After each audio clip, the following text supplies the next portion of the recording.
287장 찬양 드리겠습니다.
함께 기도하겠습니다. 아버지 하나님, 은혜와 사랑을 감사합니다. 매일매일 순간순간마다 우리를 인도해 주시고 보호해 주셔서 주의 날개 아래 거하게 하심을 감사합니다. 그래서 어렵고 힘든 상황 가운데도 하나님이 주신 평안과 위로로 든든히 살아가게 하심 참 감사합니다. 하나님, 삶이 어렵고 힘들 때일수록 더욱 하나님을 기억하고 하나님을 의지하고 하나님을 의뢰하는 복된 삶을 살기를 원하오니 은혜를 더하여 주시옵소서. 하나님, 코로나가 늘 확진자가 많아지고 줄어들기를 반복하고 있습니다. 그럴 때마다 정말 우리가 의지할 것 하나님밖에 없음을 더욱 깨닫게 됩니다. 하나님, 이 어려운 시기를 통해서 우리가 더욱더 겸손한 사람으로 또 정말 겸손한 하나님의 자녀로 서게 하여 주셔서 늘 언제나 하나님을 더욱 기억하고 의지하는 복된 삶이 될 수 있도록 인도하여 주시옵소서. 여호와를 가까이함이 내게 복이라 고백하는 것처럼 그 모든 고백이 우리의 고백 되게 하여 주시옵소서. 하나님, 수유제일교회도 어려울 때 더욱더 빛나는 교회가 되게 하시고 어려울 때 더욱더 세상이 주목하고 세상의 소금이 되는 교회로 우뚝 서게 도와주시옵소서. 하나님, 다음 세대를 특별히 기억하여 주시옵소서. 정말 예배드리기 힘든 상황 가운데도 더욱더 주님을 찾게 하시고 늘 말씀과 기도 가운데 머물게 하여 주셔서 하나님의 은혜와 능력을 힘입어 살아갈 수 있는 다음 세대 되게 도와주시옵소서. 하나님, 우리가 정말 주의 말씀이 아니면 살아갈 수가 없습니다. 겸손한 마음으로 오늘도 말씀 앞에 서오니 하나님의 귀하고 살아있는 음성을 우리 귀에 들려주시옵소서. 감사드리며 예수님의 이름으로 기도하옵나이다. 아멘. 오늘 우리에게 주시는 하나님의 말씀은 신명기 28장 15절부터 24절까지입니다. 내가 만일 내 하나님 여호와의 말씀을 순종하지 아니하여 내가 오늘 내게 명령하는 그의 모든 명령과 규례를 지켜 행하지 아니하면 이 모든 저주가 내게 임하며 내게 이를 것이니 내가 성읍에서도 저주를 받으며 들에서도 저주를 받을 것이요 또 내 광주리와 떡 반죽 그릇이 저주를 받을 것이요 내 몸의 소생과 내 토지의 소산과 내 소와 양의 새끼가 저주를 받을 것이며 내가 들어와도 저주를 받고 나가도 저주를 받으리라. 내가 악을 행하여 그를 잊음으로 내 손으로 하는 모든 일에 여호와께서 저주와 혼란과 책망을 내리사 망하며 속히 파멸하게 하실 것이며 여호와께서 내 몸에 연병이 들게 하사 내가 들어가 차지할 땅에서 마침내 너를 멸하실 것이며 여호와께서 폐병과 열병과 염증과 학질과 한재와 풍재와 섞는 재앙으로 너를 치시리니 이 재앙들이 너를 따라서 너를 진멸하게 할 것이라. 내 머리 위에 하늘은 노시 되고 내 아래의 땅은 철이 될 것이며 여호와께서 비 대신에 티끌과 모래를 내 땅에 내리시리니 그것들이 하늘에서 내 위에 내려 마침내 너를 멸하리라. 아멘. 오늘은 불순종하는 자에게 임하는 심판이라는 제목으로 말씀을 전하겠습니다. 여러분에게 아버지는 어떤 분이신가요? 보통 아버지에 대한 느낌과 이미지를 그대로 하나님과 연결한다고들 합니다. 그러니까 아버지가 다정하고 부드러운 분이라면 하나님도 그런 분이라고 자연스럽게 생각하게 됩니다. 반대로 아버지가 무뚝뚝하고 때로는 거친 분이라면 하나님도 그런 분이라 무서워하면서 그렇게 여기며 살아가게 됩니다. 제 아버지는 전형적인 경상도 남자십니다. 표현도 정말 서투시고 마음을 잘 표현하지를 않으십니다. 제가 마음을 담아서 장문의 편지를 써드려도 잘 받았다 소리 한번 안 하십니다. 아버지의 나름 최선의 그 표현은 제 팔을 그냥 꾹 잡으시면서 잘해라. 그게 전부입니다. 여러분의 아버지는 어떤 분이신가요? 오늘 본문은 이스라엘이 불순종했을 때 임하게 되는 저주에 관한 말씀입니다. 28절 전반부와 달리 15절부터는 이스라엘이 하나님께 불순종했을 때 저주가 임할 것임을 엄히 경고하고 있습니다. 오늘 본문을 통해서 우리는 꼭 기억해야 합니다. 이스라엘 백성들에게 복만 임한 것이 아니라 저주도 임했습니다. 복만 있었으면 좋을 것 같은데 저주도 있었습니다. 오늘도 마찬가지입니다.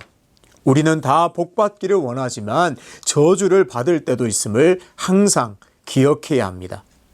왜 저주를 받을까요? 15절 말씀에 불순종하면 저주를 받게 됩니다. 정확하게 표현하면 여호와의 말씀을 순종하지 아니하면 저주가 임하게 됩니다. 여호와의 말씀에 불순종한다는 것은 무엇일까요? 바로 하나님의 명령과 규례를 지켜 행하지 않는 것입니다.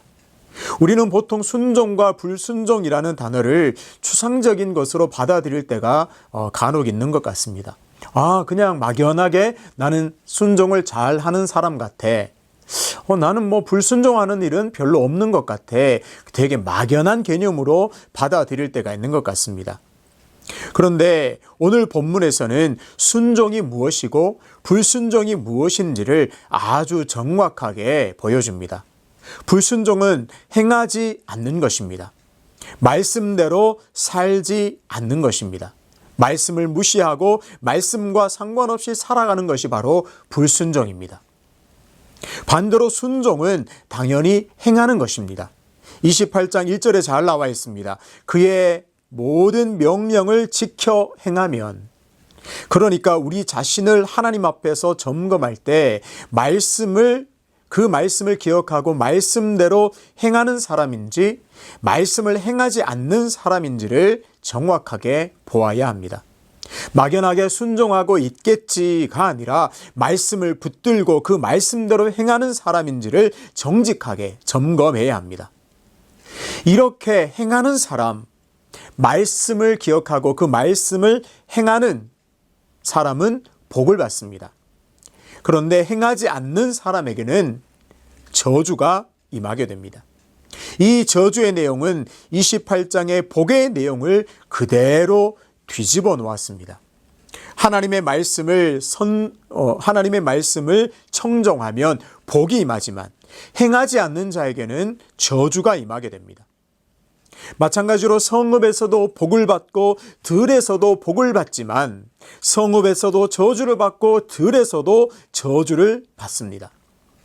하나님의 말씀을 기억하고 행하는 사람은 들어와도 복을 받고 나가도 복을 받지만, 하나님의 말씀을 행하지 않는 사람은 들어와도 저주를 받고 나가도 저주를 받게 됩니다. 28절 전반부에 우리가 기억하는 그 복을 받는 모든 그 복의 내용을 뒤집어 놓으면 바로 다 저주의 내용이 됩니다. 저주의 내용은 읽으면 읽을수록 거북하고 또 제발 나와 상관없기를 바라는 그런 마음이 생깁니다. 20절을 보겠습니다. 불순종하는 자, 즉 말씀대로 행하지 않는 사람에게는 저주가 임한다고 했습니다.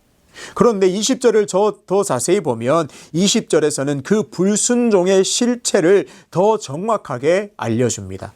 제가 20절을 다시 한번 읽습니다. 내가 악을 행하여 그를 잊음으로 내 손으로 하는 모든 일에 여호와께서 저주와 혼란과 책망을 내리사 망하여 속히 파멸하게 하실 것이며.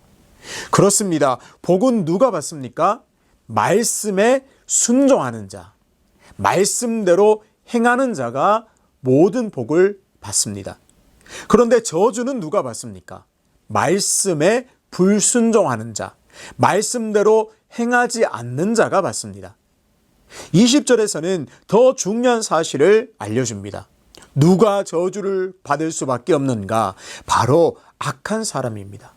악한 사람은 저주를 받게 되어 있습니다. 그런데 성경에 보니까요, 그 악한 자를 어떻게 표현했는가? 그 악한 자는 바로 하나님을 잊은 자입니다. 오늘 이 부분을 우리가 좀 꼭 기억했으면 좋겠습니다. 악한 사람, 선한 사람. 악한 사람을 하나님께서 어떤 자를 악한 자로 여기시는가? 하나님을 잊은 자를 악한 자로 여기십니다. 우리는 보통 악한 사람은 악한 일을 하는 사람이라고 생각합니다. 당연하죠. 나쁜 일을 꾸미고 사람들을 괴롭히는 사람이 악한 사람입니다. 그런데 성경은 보다 본질적인 악을 고발합니다. 하나님을 잊은 사람이 바로 악한 사람입니다. 왜 저주를 받아야 하나요? 하나님을 잊어버렸기 때문에 그렇습니다. 하나님을 잊었기 때문에 하나님의 보호하심에서 벗어나게 됩니다. 하나님의 인도하심에서 제외가 됩니다. 그러니 하나님의 돌보심, 하나님의 호위하심, 하나님의 놀라운 그 은혜들을 받을 수가 없게 되죠.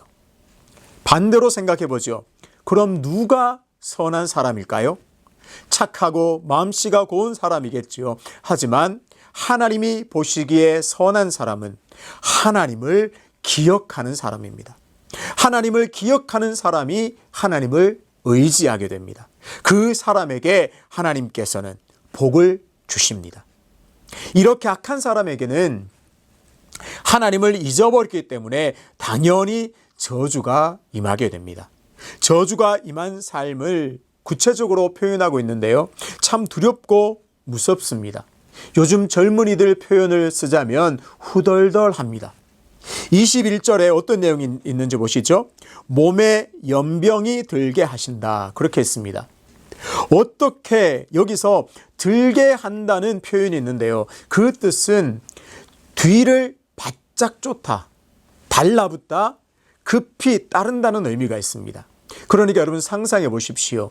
연병이 뒤를 따르는데 정말 바싹 뒤를 쫓아 붙습니다. 달라붙습니다. 급히 달려옵니다. 저주가 미친 듯이 뇌 뒤를 쫓아오는 그런 이미지가 떠오릅니다. 정말 상상만 해도 아찔하죠. 저주는 이처럼 무서운 것입니다. 다시 한번 기억하는 의미로 살펴보죠. 어떤 사람이 악한 사람입니까? 하나님을 잊어버린 사람이 악한 사람입니다. 그 악한 사람에게는 저주가 임하게 됩니다. 연병이 추적하고 뒤를 쫓고 달라붙는 그런 형식으로 저주가 그 사람에게 임합니다. 22절에도 이 재앙들이 너를 따라서 너를 진멸하게 할 것이라 그렇게 말씀합니다. 너를 따른다 이렇게 표현했는데요. 이것도 비슷한 이미지입니다. 뒤쫓다, 추적하다, 박해하다는 의미가 있습니다. 그런데요, 이렇게 뒤를 쫓고 추적하고 박해하는데 언제까지 그렇게 하느냐? 잡을 때까지. 끊임없이 지속적으로 계속 찾아 추적하는 이미지입니다. 결국 그래서 그 사람은 망하게 됩니다. 결국에는 진멸하게 됩니다. 저주의 실체, 저주의 실상이 바로 이렇습니다. 저주의 내용은 읽기가 참 힘듭니다. 읽다 보면 두렵습니다. 그런데 분명히 기억해야 합니다. 이스라엘 백성들 앞에는 복의 길이 있습니다. 동시에 저주의 길도 있습니다. 행하는 사람은 복을 받고 행하지 않는 사람은 저주를 받습니다. 기억하는 사람은 복을 받고 잊어버린 사람은 저주를 받습니다. 신명기 28장은 복과 저주의 내용입니다. 복과 저주의 내용 중에서 어떤 내용의 분량이 더 많을까요? 생각 같아서는 복의 내용이 더 많고 저주의 내용은 잠깐만 나올 것 같은데 그렇지를 않습니다. 1절부터 14절까지는 복에 관한 내용이고 15절부터 68절까지는 저주의 내용입니다. 거의 4배나 넘는 4배나 되는 그런 내용이 바로 저주에 관한 내용입니다. 그렇다면 우리는 질문해 볼 수 있습니다. 왜 복보다 저주의 내용이 더 많을까? 아니, 하나님께서 복을 주시는 내용이 도리어 4배가 더 많고 저주의 내용은 더 작아야 되는 것이 아닌가, 더 적어야 되는 것이 아닌가, 이렇게 생각할 수 있습니다. 왜 도대체 복보다 저주의 내용이 더 많을까 질문이 떠오르게 됩니다. 그런데 이 질문을 이렇게 바꿀 수가 있습니다. 그렇다면 하나님은 복 주시기를 원하시는 분인가? 아니면 저주를 주기 원하시는 분인가? 처음에 제가 아버지 얘기를 잠깐 했습니다. 여러분에게 하나님은 어떤 분이십니까? 저주의 내용을 읽으면서 혹 하나님을 무서운 분으로만, 또 두려운 분으로만 받아들여서는 안 됩니다. 하나님은 독생자를 주시기까지 우리를 사랑하시는 분입니다. 독생자 예수 그리스도를 버리면서까지 우리 구원하시기 위하여서 그토록 나를 사랑하시는 분이 바로 하나님이십니다. 우리에게 생명을 주시고 날마다 은혜를 주시는 분입니다. 그러니 저주의 내용을 보면서 하나님을 오해하면 안 됩니다. 하나님은 우리가 잘못하기를 기다리시다가, 자 보자, 네가 잘하나 못하나 내가 보겠다. 그런데 너 잘못하기만 하면 내가 혼낼 거다. 너 잘못된 길로 가기만 하면 내가 무시무시한 심판을 주겠다. 이렇게 저주하기를 원하시는 그런 분으로 여길 가능성도 있습니다. 그런데 하나님은 그런 분이 아닙니다. 왜 저주의 분량이 더 많을까요? 그만큼 저주의 길로 가지 않기를 원하시기 때문입니다. 복 받는 길이 있다. 저주 받는 길이 있다. 복이 임하는 삶이 있고 저주가 임하는 삶이 있다. 저주는 이만큼 무섭고 두렵고 무시무시한 그런 삶이다. 그러니 너는 제발 저주가 임하는 삶을 살지 말고, 혹 그 길로 잠깐 접어들었다 하더라도 속히 돌이켜서 복이 임하는 길로 돌이켜라. 그것이 하나님의 마음인 줄로 믿습니다. 그만큼 저주의 길로 가지 않기를 원하십니다. 제발 순종하고 행하고 기억해서 복 받기를 원하셔서 이렇게 말씀하고 있음을 우리는 기억해야 합니다. 부모라면 자식을 훈육합니다. 저도 훈육을 합니다. 왜 훈육을 하는 걸까요? 잘못된 길에서 돌아서서 바른 길로 가게 하려고 그렇게 합니다. 자식 잘 되라고 훈육하는 것이죠. 잘못했을 때 또 엄한 경고를 하면서 잘못된 길로 가지 않도록 미리 예방하는 것이 부모의 올바른 역할입니다. 하나님은 더욱 이스라엘 백성들이 오늘 우리가 복받는 길을 가기를 원하십니다. 그래서 그 길을 묵묵하게, 그 길을 성실하게 살아갈 때에 복을 주시기를 원하십니다. 오늘 저주의 선포를 통해서 하나님의 간절한 마음을 헤아려야 하겠습니다. 저주가 얼마나 무서운 것인지를 깨닫고 복이 늘 임하는 삶을 선택하도록 우리를 인도하시는 하나님을 바라보아야 하겠습니다. 특별히 기억해야겠습니다. 저주가 임하는 사람, 저주는 누가 받는가? 물론 행하지 않는 사람이 당연히 받는데 악한 사람이 받는다고 했습니다. 그 악한 사람은 하나님을 잊어버린 사람임을 꼭 기억해야겠습니다. 그래서 오늘 우리의 삶을 점검하면서 나는 여전히 하나님의 은혜를 기억하고 있는가, 하나님을 잊어버리지는 않았는가를 늘 점검해서 다시 하나님을 정말 성실하게 기억하는 우리의 삶이 되어야 하겠습니다. 하나님께 순종하는 구체적인 삶, 즉 말씀대로 행하고 하나님을 기억하는 삶을 살 때 온전한 복이 임하게 될 것입니다. 오늘 저주가 임하는 무시무시한 삶이 아니라 놀랍게 임하는 복을 늘 누리시기를 주님의 이름으로 축복합니다. 그 복을 누리기를 소망하면서 하나님의 말씀을 작은 것에서부터 성실하게 지켜나가기를 힘쓰고 순종하고 행하며 오늘도 늘 걸음걸음마다 하나님을 기억하는 참으로 복된 삶이 되시기를 주님의 이름으로 축복합니다. 아버지 하나님, 오늘 저주의 말씀을 보면서 하나님의 마음을 다시 헤아리게 하심을 감사합니다. 저주의 내용이 많아서 하나님은 우리에게 저주하기를 원하시는 분인가 오해하는 것이 아니라 더욱더욱 하나님을 기억하고 성실히 하나님의 말씀을 행하고 순종하여 복받기를 원하시는 그 하나님의 마음을 오늘 가슴에 새겨서 오늘도 걸음걸음마다 하나님을 기억하고 말씀에 성실하게 순종하며 행하는 그런 복된 길을 걸어가서 우리의 삶이 참 복됨을 경험하는 귀한 삶이 될 수 있도록 오늘 하루가 될 수 있도록 은혜를 더하여 주시옵소서. 연하여 주님 가르치신 기도로 기도하오니 하늘에 계신 우리 아버지, 아버지의 이름을 거룩하게 하시며 아버지의 나라가 오게 하시며 아버지의 뜻이 하늘에서와 같이 땅에서도 이루어지게 하소서. 오늘 우리에게 일용할 양식을 주시고 우리가 우리에게 잘못한 사람을 용서하여 준 것 같이 우리 죄를 용서하여 주시고 우리를 시험에 빠지지 않게 하시고 악에서 구하소서. 나라와 권능과 영광이 영원히 아버지의 것입니다. 아멘.